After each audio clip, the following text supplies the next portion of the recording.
Good afternoon, everyone. Welcome to the latest live episode of The Free Marketeers. Thank you all for being here with us today to analyze another, uniquely South African problem. I don't know if it is because it's inefficient government and the mixing of politics and sports. So maybe that happens in other parts of the world, but it seems to be a very South African thing. But to help me analyze the current state of cricket South Africa, although it doesn't technically exist. So can you talk about an entity that doesn't exist? I don't know. That's a philosophical concern. But we have Marius Roodt from the Institute of Race Relations. Marius, how are you?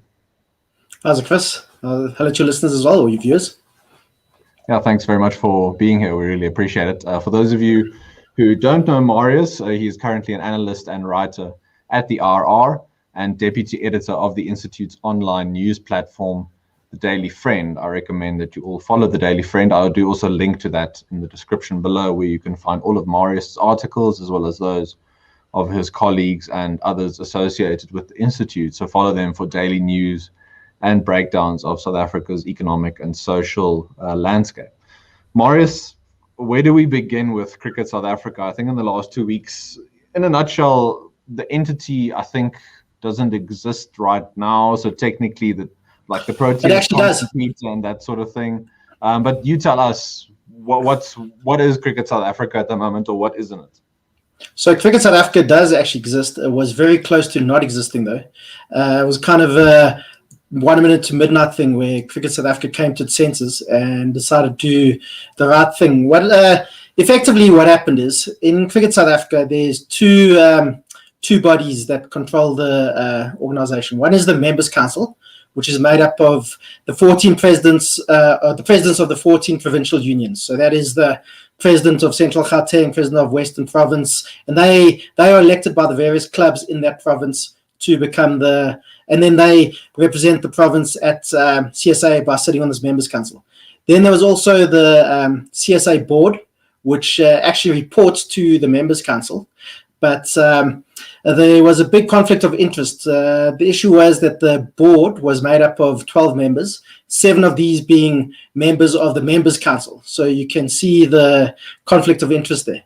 And there's been a recommendation. This goes back now, I think, over a decade or just about a decade, where Cricket South Africa has been, it was recommended that they change their corporate structure. And this goes all the way back to 2009. When South Africa hosted the Indian Premier League, which if you have any viewers who follow cricket, it's obviously a very big T20 league, and it was held in South Africa in 2009 because in India at the time there were some threats, there were some worries around terrorism, and they were having an election around the same time as the IPL, so South Africa hosted it. It was also the same year we hosted the Champions Trophy, which is kind of a mini World Cup, which doesn't exist anymore, but anyway, it's besides the point. So that was hosted in 2009, in South Africa. Then Gerald Majola, who was the CEO of Cricket South Africa at the time, he and some other CSA staff members were awarded bonuses. All together came to around about 5 million rand. But these were not approved by the CSA Remunerations Committee. It was basically unauthorized expenditure, whatever the case is. So there was some investigations done. Gerald Majola, who'd actually done a fairly okay job as CEO, had to stand down. And then Chris Nicholson was a retired judge.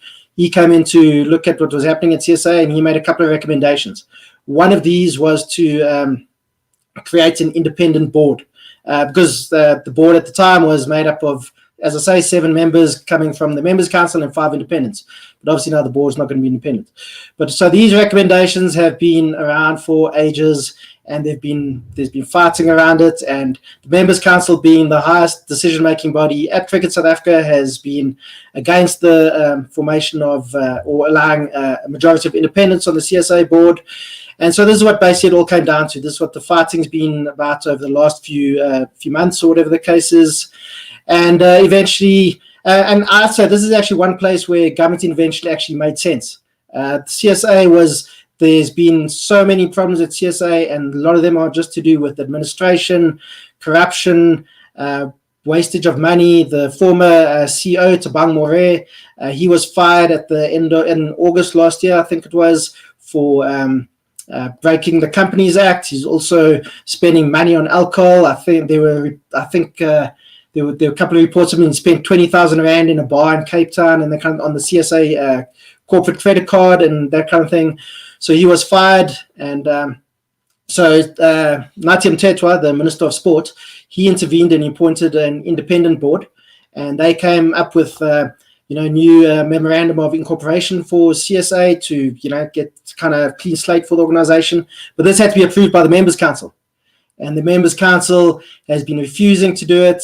Nathi Mthethwa gave the Members Council 3 ultimatums. He said, guys, please accept the memorandum of incorporation to allow for an independent board. They kept refusing, and eventually had to go drop. He was going to push the nuclear button. And as I say, this is one of those times where actually I kind of agree with government's intervention at this point, because the Members Council, it's 14 guys. They're running the sport basically for their own aims. They're not. What they're doing was really damaging the sport at international level and just at grassroots level. And probably part of the reason why they're very reluctant to not have a majority independent board is because at the moment, I'm not sure if this will remain the case, if you are a member of the CSA board, you get paid 400,000 Rand a year to attend 4 meetings a year. So it's a pretty good gig if you can get it. And that started off at 24,000, oh no, I'm lying, at 100,000 Rand a year about 6 or 7 years ago. So it's gone up, 300% or whatever it is in space of about 7 years. So that's probably part of the reason why these guys didn't want to change the composition of the CSA board. But now the Members Council, they needed a 75% approval. So it's 75% of 14 for about 10, 12 guys, whatever the case is. They had to approve the new memorandum of incorporation. And that finally happened, I think, was last Sunday or fairly recently. And it was last Sunday and was approved, and it was finally approved by everybody at CSA last Wednesday. And now, so there'll be an independent board at CSA. It'll be made up of 11 people, I think, 7 independents and 4 representatives from the Members Council. They'll still have a say on the board. They just won't be in control of the board. So, and that's basically what it comes down to. But this is, as I say, it's been coming for a long time, for at least for just about a decade, and it all comes from the 2009 bonus scandal. And there were some worries that if Nathi Mthethwa did take away CSA's recognition, it would have been very bad for cricket in South Africa. It would have lost a lot of sponsorship. Thousands of people would have lost their jobs. But it was also at the end of the day that his hand was forced to a large degree. And the International Cricket Council, they are very against government interference generally in the sports. They've suspended Zimbabwe before. Sri Lanka was very close to being suspended. India, their government's meddled in their cricket, but India is the superpower of world cricket, so they can basically do what they want. So the ICC is too scared of the BCCI, which is the body that controls cricket in India. But after when Nathi Mthethwa, for the 3rd time, when he threatened CSA with government intervention, the ICC actually said, we're going to wait and see what happens, because they'd realized they knew CSA was doing really badly, and they also saw one of the only ways to probably fix what's going on is to allow government intervention. So, but thank goodness we haven't got to that point. And as I say, it was last Wednesday, the new memorandum of incorporation was accepted by the Members Council, and now the sport can hopefully move forward. So that's I hope that was clear to everybody who's listening. Yeah, that was about as clear as the mixing of politics and sport, and what's the word, greed can get, I suppose, as you indicated. Exactly. If the incentives are there for people to act in a certain way, they're probably going to take those incentives. So you need to also question your structures that were in place in the first place. I wanted to ask you a bit about, I would presume from the outside that this sort of thing would have an effect on players and on the field performance. Someone like AB de Villiers, who was sort of retired and then not retired, and there were hints around what was he going to do. And there are other players one can point to and talk about, because it's easy. I think it's easy often to talk about the Proteas as the premier example and say, look at what quotas have done to the team, but there's never any talk about the other factors involved. So I'm not saying one can't talk about something like the quota system and what impact that has on the composition and the performance, but from your point of view, surely all this backroom politics seriously affects the most important thing, which is the performance on the field. Oh, definitely. And I think that's, obviously, AB de Villiers hasn't come out and said why he decided to retire when he's still, he's actually still in great form. We could just see how he's been playing in the IPL now. And I think there's definitely partly as to come down to politics, whether it's racial politics or this boardroom politics that we've been seeing. I think that's definitely part of the reason why somebody like AB de Villiers has cut his career short. And we've seen CSA is also like a lot of things in South Africa, and the government itself is running very short of money. And we've seen there's been shortages of for salaries and so on. I think it was the under 15 provincial week, maybe it was the under 13, but anyway, one of the national weeks for age group players, for provincial players, they each get picked from the province and come somewhere central and have a week of playing against each other. That was cancelled because of lack of money and funding and so on. And also it comes down to other things. We also if we don't have money, it's very hard to get teams to come over to play in South Africa. And also, CSI makes a lot of its money from broadcast deals. And people want to watch winning teams. They don't want to watch a team that's going to lose. They want to watch a team that's going to win. So a Proteas that's winning is worth a lot more than a Proteas team that's doing badly and nobody wants to win. And nobody wants to watch. And that's whether you want to watch on TV or if you want to go down to the ground. And also, this affects cricket in also macro terms. Nobody wants their kids to play a sport where the country doesn't do very well in. I've got a little theory that the reason that Afrikaners first started coming into the game in the 1970s and 1980s, before that, cricket was basically a white English person's game. You had your Afrikaners, and there was quite a big cricket culture down in the Eastern Cape amongst black South Africans, but obviously, we all know the history of South Africa. They were excluded from playing for the national side and what have you. So my theory is, there's two reasons for the explosion of Afrikaners in cricket in the 1970s, especially the 1980s. And that's because 20 years before that, in the 1960s, that's when South African cricket really started coming of age, became really competitive. We were beating the older enemies, England and Australia. So you'd see probably Afrikaans guys would start getting interested in the game, encourage their kids to play. And what happens 20 years later? These are the guys now whose dad encouraged them to play. They got coaching at school. Now they're playing professionally. That's when we started seeing guys like Hansie Cronje come in the late 80s, Kepler Wessels, Tertius Bosch, Alan Donald, despite his name is actually Afrikaans, Fanie de Villiers. The Free State started becoming quite a cricket power in the 1980s, and in the 1990s dominated the scene to a degree in provincial cricket. And my second theory is because it also took till about the 1950s for Afrikaner incomes to catch up to English incomes. And cricket is quite an expensive game. You can't, you need the equipment. Your basic equipment now is going to set you back, just for entry-level stuff. If you want to get a helmet and a bat and pads and all that, it's probably going to set you back 2,000 or 3,000 rand. So it's not a cheap sport. And also, it's a game, especially batting, it takes a lot of technique. So it's definitely something you need coaching in. So that's also my second theory, is that's when Afrikaner incomes caught up to English incomes. They could afford the equipment. They could afford to pay for coaching and the schools where coaching was available and so on.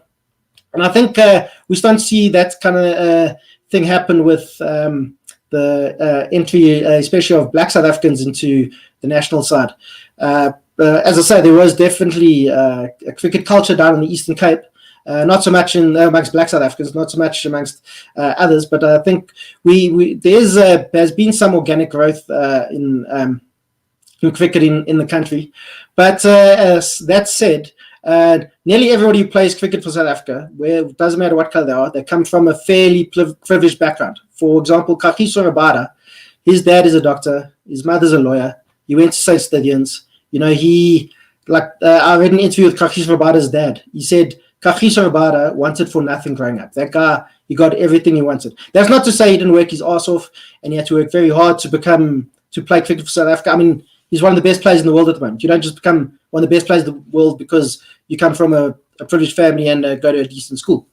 But then if we look at people like Makhaya Ntini, Lungi Ngidi, they come from very poor backgrounds. Makhaya Ntini was a goat herd. Lungi Ngidi's father is a gardener, I think, and his mother's a domestic worker. But they both, through their cricketing skills, Makhaya Ntini went to, I think it was Dale College down in the Eastern Cape. Lungi Ngidi went to Hilton. Might be Robin's correction there, but also, these are very privileged schools. Especially Hilton. It's one of the most expensive schools in the country. So Lungi Ngidi, despite his background, he obviously comes from a disadvantaged background and a privileged background at the same time. Going to a place like, Hilton. But yeah, that's cricket.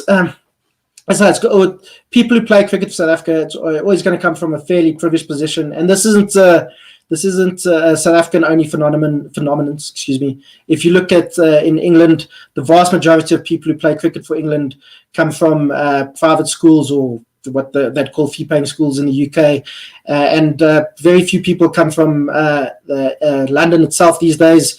Because there's basically no space to play cricket in London, really. I think the last English cricketer was actually from London was Ravi Bopara, and that's over 10 years ago now. So yeah, so there's lots of, cricket, like a lot of other things. It's a lot of moving parts, and a lot of it's linked to society, broadly speaking, the economy, and so on.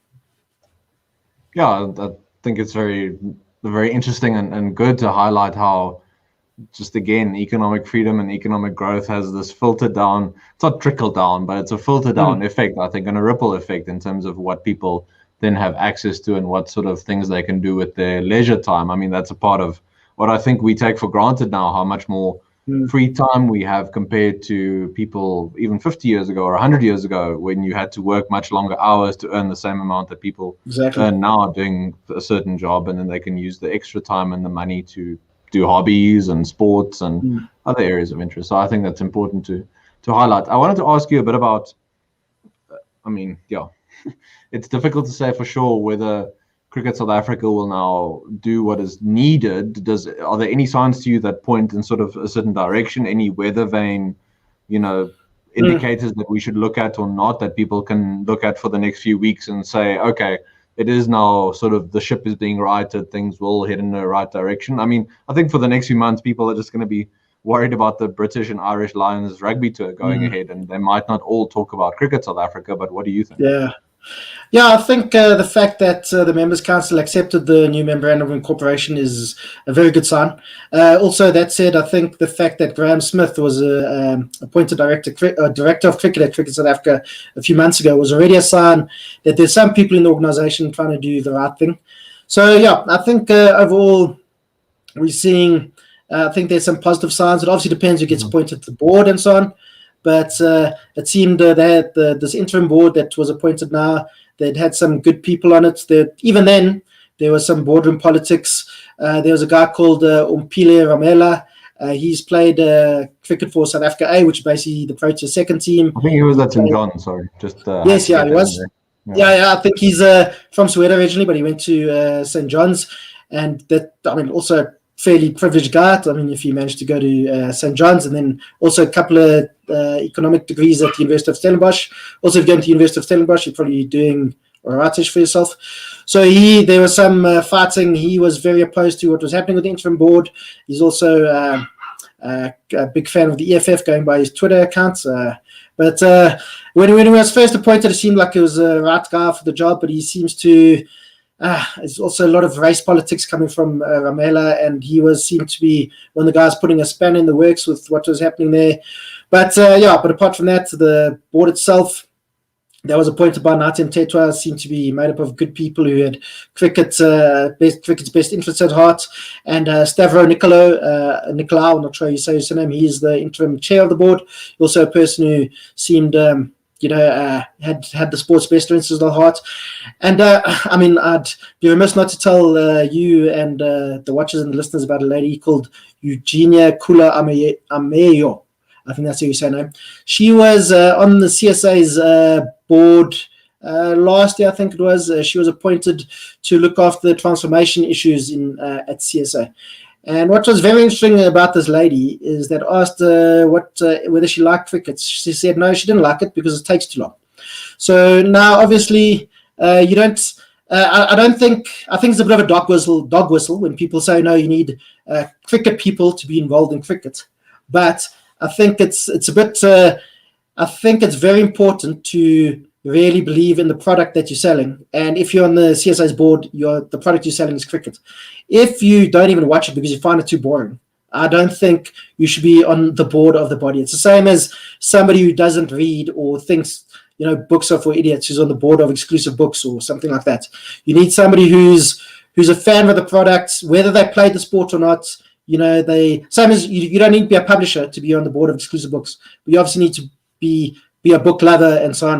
Same as be on the board of CSA, you need to be a cricket lover and really, love the sport and so on. So I think that tells you a lot about what the direction of the body was at the time when they appointed a lady like Miss Kula or Mrs. Kula Amayo, who literally says she doesn't like the sport, but now she's got to be in charge of transformation at the body. And she also said in an interview she must be on the selection committee. I'm not sure. If you don't even watch the sports, how are you going to be involved in selecting the Proteas? I'm not too sure about that. So, but also I think that shows you that the people. I mean, Judith February, she's on the interim board at the moment, and she's a person. I don't always agree with her, but she definitely, I think her heart's definitely in the right place, and she's definitely a cricket lover, going by Twitter accounts and so on. So if people like that are getting appointed, then I think Cricket South Africa is definitely not out of the woods yet, and there's still lots of things to be worried about with the sport in the country. But I think the right things are being done at the top at the moment. We have a comment from one of the viewers who says, so in future, we won't be seeing players getting picked on merit rather than on race, color, and quota. No, there are definitely, race politics is definitely an issue at Cricket South Africa. But if you pick a South African side now, you are going to, look, it's probably still, if you pick it purely on merit, it's most probably going to be majority. It's going to be 6 or 7 of the guys are probably going white, but it'll be a diverse team if you use diverse in the true meaning of the word, where it's people of different backgrounds and different races and so on. If we use the woke definition of diverse, where there's no white people involved, then you're not going to pick one on merit. But if you pick a truly diverse South African quota side, it will be merit, and that's we don't actually need quotas for the quotas anymore. It's Kagiso Rabada is probably if he's not the best fast bowler in the world, he's one of the best fast bowlers in the world. He will walk into the team. Lungi Ngiri's got he's very close to nailing down a spot in the team. Keshav Maharaj is the best spinner in South Africa at the moment. Temba Bavuma should not be in the Test side, but he's captain the ODI side, and he deserves it. He's one of our best ODI batsmen. And then, but that's again where this is where race politics comes and it hard damages somebody.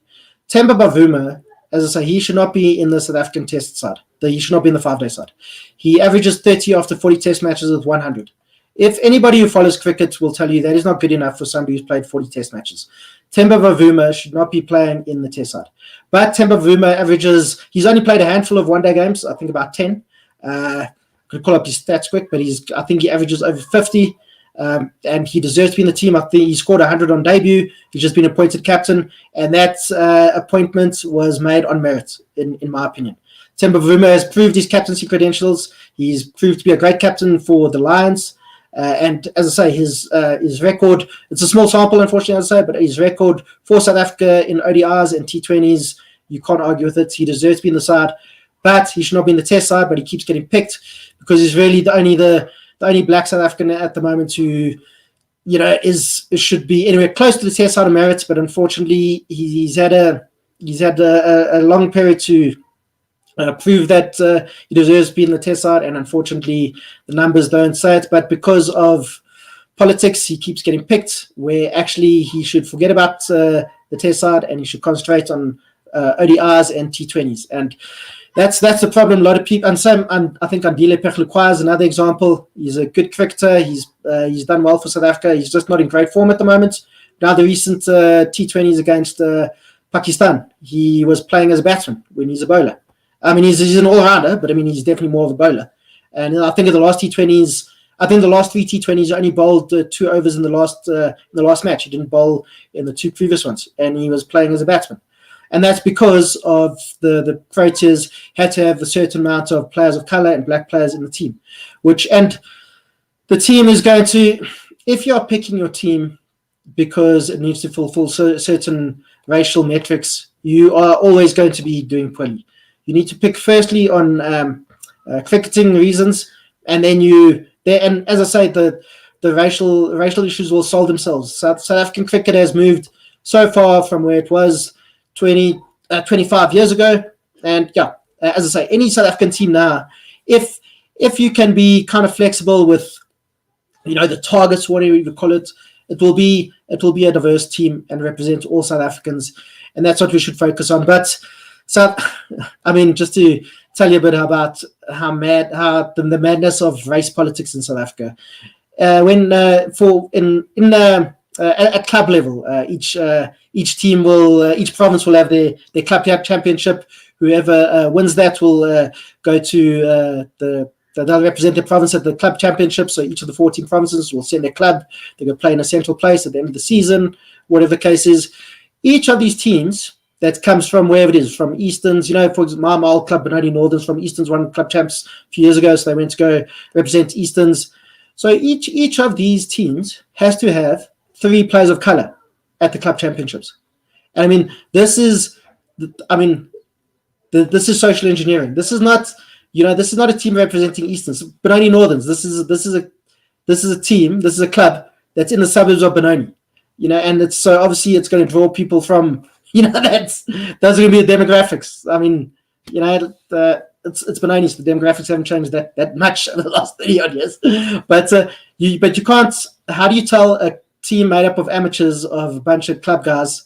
Now you got to play 3 players of color, and so what happens is they have to go to places like Wattville or Davidson or Actonville, places that were for black or for Indian people in the old days, and they have to go raid their clubs and they take their best players. Please come play for Benoni Northerns, so we can have our. And then also you get a guy who's been playing for Benoni Northerns for 10 years, or whatever the case is. He was told, sorry, you can't come to club champs. We've got to pick this dude and also the guy's obviously not going to feel great about himself. He's been parachuted in from whatever club to say, now he's going to play for Northerns.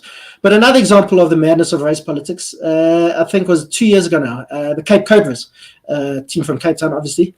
They're the franchise team, the old Western Province, basically. So at franchise level, each team has to have at least 6 players of color out of the 11, and 3 of those have to be black. So there was a Cape Cobras team. They wrote to CSA and said, look, we're going to pick our team, but we're only going to have 2 black guys. But overall, we're going to have 7 players of color. So we're actually going to have 1 more player of color than necessary. And CSA said, no, you can't do that. You're not allowed to do that. You have to have 3 players of color, 3 black players, and then have many players of color as you want. So the team was actually exceeding the transformation requirements, but because they didn't have enough black Africans, whatever the case is, that's the problem. So it shows you how ridiculous it is. I mean, and it gets to, and also it's getting close to pencil test stuff. I mean, there's a guy called Tony DeZorzi who plays for the Titans. I think he might be moving next season, but anyway, I mean, by his name, you'd think, he's probably a white guy, but you see him, he looks like a colored guy. But apparently he's a black African because he's, who knows, with a name like DeZorzi, I mean, so how do we decide what race the guy is? I mean, and it's horrible. We shouldn't be deciding this. Same as Damon Dalenda, who plays for the Springboks for the 2015 Rugby World Cup. People are saying, is a colored or a white guy? And it's so demeaning. And his dad comes saying, no, I'm Portuguese. We're a bit honest. That's why we look colored. I mean, he shouldn't be saying that. Like, I mean, it's horrendous. What makes it even worse that he's Portuguese? Exactly. No, there should be no Portuguese in the team. Not joking. I love our Portuguese community. But it just shows you how ridiculous it is. I mean, and it's so demeaning. Imagine you're going to say, no, actually, I'm this race. It's terrible. And it's like, and it also gets to like pencil test stuff. Is this guy black African? Is he colored? Like, is this guy white? Or is he colored? Or what is he? And what? I mean, it's obscene. We should not. You'd think we've moved on from this. I mean, obviously, things like representation are important. Nobody's saying that there should be a Paretos 11 with only 11 white guys in it. I mean, nobody's saying that. And I don't think it's politically feasible to do that. But I mean, even if it wasn't, I mean, I don't think anybody wants to have a team where it's just 11 white guys or 15 white Springboks. And we saw what the Springboks did in 2019, the most representative, diverse side that we've ever had. And won the Rugby World Cup with an Afrikaner from the Eastern Cape and with a Xhosa guy from the Eastern Cape, working together to get to win the World Cup for us. But like somebody else has made a point, so South Africa, the Proteas, they have to play at least 6 out of 11 have to be players of color. The Springboks, if you work it out to the same kind of formula, whatever, their equivalent, there's only 5 out of the 11 Springboks have to be players of color. So if you go, and as I say, if you're picking players on because of racial reasons before you're picking them on for cricketing reasons or rugby reasons or whatever the case is, or like anything in the country. I mean, if you have to go pick your board or, whatever the people you're employing, if you're first decided, I have to have 40% and they have to be black, whatever the case is. So no, like, I'm going to pick the best guys, or I'm going to look for the best guys to come work for me. And you're probably going to there's going to be a mix of, it's going to be a diverse mix of South Africans. On that exact topic, and thank you, because that's a good segue. So I, as the host, don't have to do the segue, but you've done it now for me. We had the news in the last few weeks that Elon Musk, his new project Starlink, that he's trying to launch in different parts of the world, that wants to increase broadband access, especially in places where people don't have things like fiber, for example, which you would think governments would be very keen for, especially our government that's very pro fourth industrial revolution, even though we can't keep the lights on. So I don't know how we're going to do fiber a lot. But in any case, ICASA, I think, came out and said Starlink would have to conform with South Africa's race requirements in terms of businesses. No, I mean, it's ridiculous, because number one, who is going to benefit from Starlink? It's going to be somebody sitting in a rural Eastern Cape village who can't get signal. Now they'll be able to go on the internet. They'll be able to enjoy the internet like you and I do, sitting in Joburg, or anybody sitting. And they can also get disappointed by watching the Proteas. So. Exactly, yeah. Or also go mad from being on Twitter too much, or whatever the case is. So, but they'll have the same. I mean, they'll have the same kind of benefits that we do sitting in Joburg, or somebody sitting in Mumbai or London or whatever the case is. But making Elon Musk give 30 or 40% or whatever, I think it's 30% of his company to, and it's not going to go to some consortium of gogos in KwaZulu-Natal or something. It's going to go to somebody linked to the ANC, whether implicitly so or explicitly so, and it's going to go to somebody who already probably sits on 10 or 20 boards and probably doesn't add all that much value. It's probably not going to be somebody who's got experience in communications or communication technology. It's probably not going to be somebody who adds much value to the board of South African Starlink. It's the only value they'll add is because they've got links to the ANC and the government. And as I say, who the people who's going to be? I mean, you and I, I've got decent internet sitting here in Edenville. I don't need Starlink. But as I say, somebody sitting in the rural Transkei or in the Northern Cape or Frisco or something. Email, so it's good to know. No, it's new. We actually got it yesterday. It's the first time. So,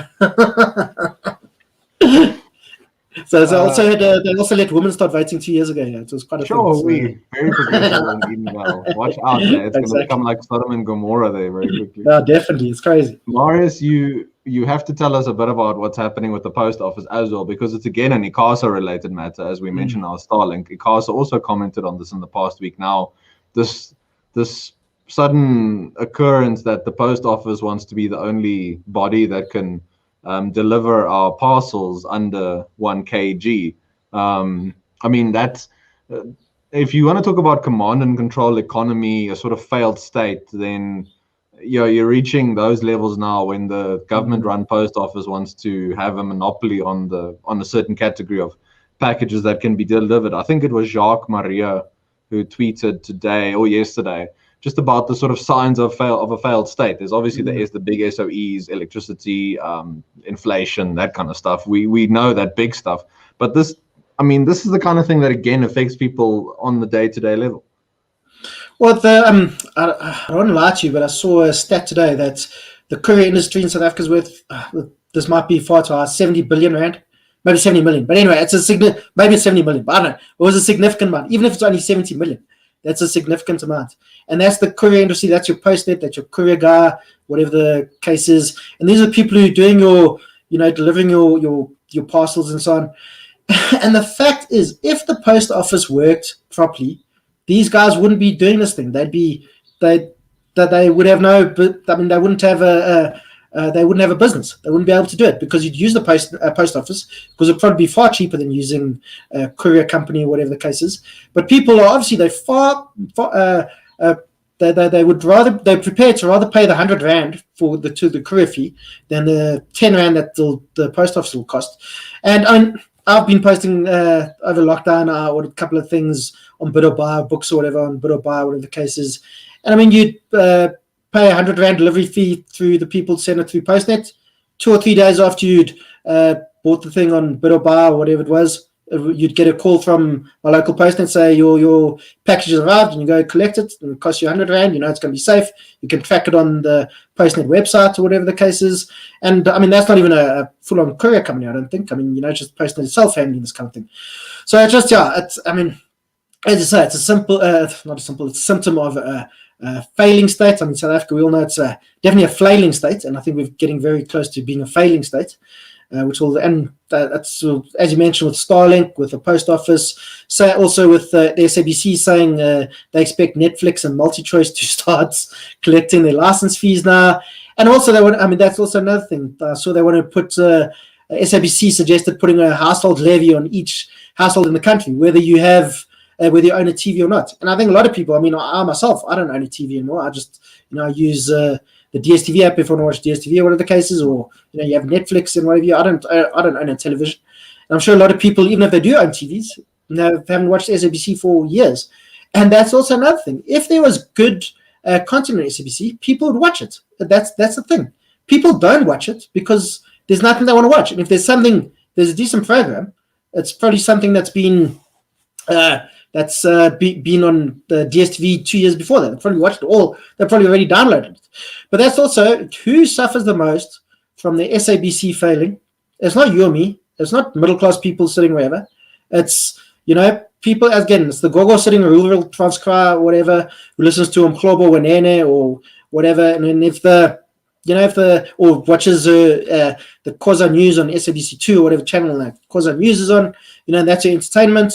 If the SABC starts failing, who suffers most? And the SABC is already failing. We've already seen the rubbish the content's already rubbish. And and this rot has been going on for years. It didn't just start with Hladi Motsoeneng. It's been going on forever. Same as with as I said, with CSA, this rot isn't something that started 2 weeks ago. It's been building for over a decade. And I think this is, I don't have to tell you or the viewers, I'm sure. With all the ruts in our SOEs, this is stuff that has been building for years and years. And I feel sorry for people like Mark Barnes and Andre de Ruyter. Mark Barnes, former CEO of the Post Office. That's a guy you can obviously see he cares about the country. He put himself forward and said, "Let me sort out the post office." And the poor guy eventually just threw his hands up in despair and said, "I can't do this." And let's hope Andre de Ruyter doesn't do that, because it's one thing, fine, we don't have a post office, cool, whatever. Thing collapses. If Eskom collapses, we're on very, very, very big trouble. Then we'll be very close to being a failed state. No post office, whatever. I think it's a symptom. If a country doesn't have a post office, then the country. A country doesn't need an airline. I think it definitely needs a postal service. So, but maybe it doesn't. We've been shown, it shows that things work pretty well without a postal service at the moment. So maybe I'm incorrect there, but I think it does show you if a country can't even manage a postal service, then And again, who suffers the most from not having a postal service? You and I can get all our correspondence on email. It's fine. But hypothetical Gogo in the rural Transkei, she doesn't have a Gmail account. She doesn't have a computer. She needs to get her correspondence by post. No, I think it's exactly right what you point out. When these fanciful plans by the state get imposed, the costs are transferred to the poorest consumers. The fuel levy, for example, that gets passed on to people who use taxis to get to work when the state allows them to use taxis, like last year during the hard lockdown when they weren't even allowed to get to work and they were forced to stay in a little small shack in the townships. They couldn't even move around and go to work. But that's a topic in and of itself, anti-poor policies, I think, that are ostensibly about caring for people and wanting to lift them up, but they have completely the opposite effect. Marius, given that you work at the RR, and the RR, amongst other things, does a lot of polling, a lot of predictions, a lot of analysis in that sort of vein, especially at the Center for Risk Analysis, someone like Dr. Frans Grenier, David Ansara, try a lot to plot the different scenarios for South Africa going forward in various respects, politics, economics, social relationships wise. So I did want to put you, I guess the Cricket South Africa question was easy for you. So now I wanted to ask you maybe an even easier question, given you have the data. But we have local government elections coming up later in this year. I think President Ramaphosa did confirm, I think it's in October, right? That 27th, I think. I think it's the last Wednesday in October, I think. Yeah. So any insights you can give us from maybe recent polling that the RR has been doing, or if you will be releasing some sort of reports or something like that indicating where you think things will go? You can maybe focus on some of the major metros. One can assume the Western Cape Town will go DA kind of thing, but Johannesburg, PE, places like that. Any sort of insights you can offer? The polling doesn't go down to city level. It's more at national level. And we did a poll a couple of months ago. I had a look at it at the time. I haven't looked at it for a while though. But what was most interesting was that the DA and the EFF were polling pretty much neck and neck, and they were both at about 12 or 13%, I think. So they were, that's obviously good news for the EFF, not so much good news for the DA or the country. But I think the DA has definitely got his work cut out for it. It's going to, obviously the 2019 elections, the 2021 elections that are coming up later in the year, these are only at city level, so the DA is fine to govern the Western Cape until 2024. And I think the DA will definitely hold on to Cape Town. That one, I think, was either just under 2/3 of the vote or over 2/3 of the vote in Cape Town in 2016, the last local government election. But we've seen what's been happening in by-elections around the country. Obviously, by-elections, they're kind of a weather vane. You can't read too much into them, but they do kind of, as I say, they're a weather vane. They kind of tell you which the way the wind's going to start blowing and where the storm's possibly going to come from. And the DA has done very poorly in by-elections recently, especially those where coloured people are the majority. They've been losing to people like Good. There was a by-election in the Western Cape last week in Oudtshoorn, where the DA lost the ward to the ANC. But that tells you why you got to look at the granular level, because this in that ward, the ANC candidate was the former DA candidate who'd been expelled from the Oudtshoorn Council for I think it was Oudtshoorn. Anyway, it was one of those towns in the West Cape. Anyway, she was expelled from the council for voting with the ANC, and so she was expelled from the DA. So she went over to the ANC. She ran for Old Ward and she won it back. But this has been something that's been happening around the country for the last 2 or 3 years. The DA has been doing poorly in colour majority wards. It's also been doing poorly in a couple of wards where there's a large number of Afrikaners. The Freedom Front Plus is definitely eating to its vote share, which we saw already started happening in 2019. So it's a problem for the party, and I think there's something that we also should watch out for is the rise of kind of coloured identity politics, which you could probably say we've already seen with Good, but we saw in last week's by-election, there was also a by-election in Cape Town itself, where in a coloured majority ward, I think in Delft, I think it was. But anyway, in the 2016 election, the DA had won about 63% of the votes in that ward. It still won the votes with 50% of the ward in the by-election. But a party called the Cape Coloured Congress, who apparently has arisen out of the Gatful Capetonian movement, that's now their political party, they won 20% of the vote. So it's something to watch. And, this also shows where race politics is. It's going to, with South Africa's race politics, it's going to see grievances amongst coloured people in the Western Cape increase, I think, especially when you see benefits are seen as accruing to people dependent on their race. And if coloured people in the Western Cape, whether they are correct in this assumption or not, if they believe that black South Africans are getting government benefits or whatever the case is, benefiting from affirmative action because they're black and coloured people are losing out, we're going to see this rise of coloured identity politics, and it's something to watch. And I'm not sure if you've spoken about this on your show before, but this just sorry to go off on a bit of a tangent here, but it reminds me of the case of Glenn Steyman from last year. He was a teacher from the Western Cape, defined as a coloured, in South African racial terminology. He applied for jobs, said he was an African, and the Western Cape Department of Education wanted to sue him for fraud because he said he was an African. But there's no legal definition of what is an African or coloured or white in South African legal terminology since we got rid of the Population Registration Act in 1991. So how was Glenn Snyman committing fraud? And also, I mean, this is an assumption I'm making. Glenn Snyman is probably a descendant of the Khoi and the San people. And are you telling somebody who's a descendant of the Khoi and the San, who are literally South Africa's first people, that they are not an African? I mean, it's actually absurd. And also, but then we get into all kinds of things. I mean, what is an African? Do you have to be from, do your ancestors have been on the continent for 1,000 years to be an African or whatever the case is? I mean, I think the local government election is something to watch. I think the DA could be in trouble, but it tells you something about the state of opposition politics in South Africa, that with the state of the country and the ANC, the ANC is probably going to get close to 50% of the votes, if not over it.